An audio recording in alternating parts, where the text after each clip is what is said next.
हे हडसरवरलं महादेव मंदिर, मागे एक मोठं तळ आहे पाण्याचं आणि हे महादेव मंदिर. त्यासमोरून तुम्हाला महादेवाचं मस्त छान असं दर्शन घडवतो. मला वाटत नाही याचा जीर्णोद्धार जास्त झाला असावा, कारण जे घुमट आहे त्याच्या खालचं पूर्ण हे दगडी बांधकामाचं आहे. आणि गडाच्या जे वैशिष्ट्य आहे पूर्ण, म्हणजे जे बांधकामाचं वैशिष्ट्य असेल त्यानुसार वाटत नाही की हे जीर्णोद्धार असावं, जुनंच मंदिर आहे.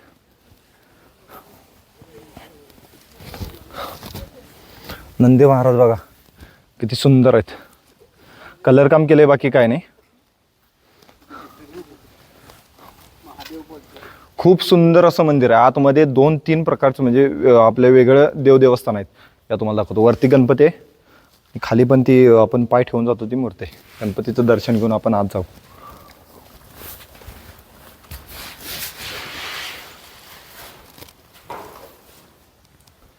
आतमध्ये बघा मंदिरासाठी बाहेर खोली आणि आतमध्ये पण एक वेगळी खोली. महादेवांचं दर्शन घेऊ.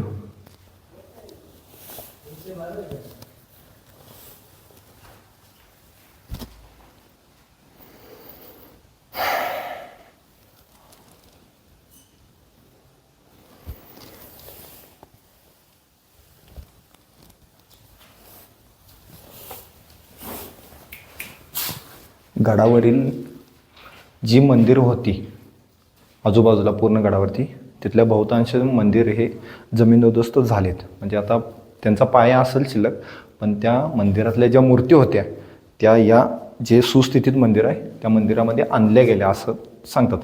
हे बघू शकता मारुतीची मूर्ती आहे, खूप सुंदर, सगळ्यात सुंदर गणपती. अशी तुम्हाला पूर्ण या गडांवरती जे स्वराज्यात गड आहेत त्यामध्ये अशी मूर्ती दिसणार नाही. किंवा जे नवीन जे मंदिरं तयार आहेत पुण्यामध्ये त्यांच्यामध्ये पण तुम्हाला दिसणार नाही. पूर्ण सोंडेमध्ये पण आतमध्ये कोरीव काम आहे, खूप सुंदर मूर्ती आहे. आणि उजेडासाठी या खोलीमध्ये वेंट पण आहे, पूर्ण तिरका असा दगडामध्येच बांधून घेतला आहे. खूप सुंदर मंदिर आहे, येऊन नक्की भेट द्या.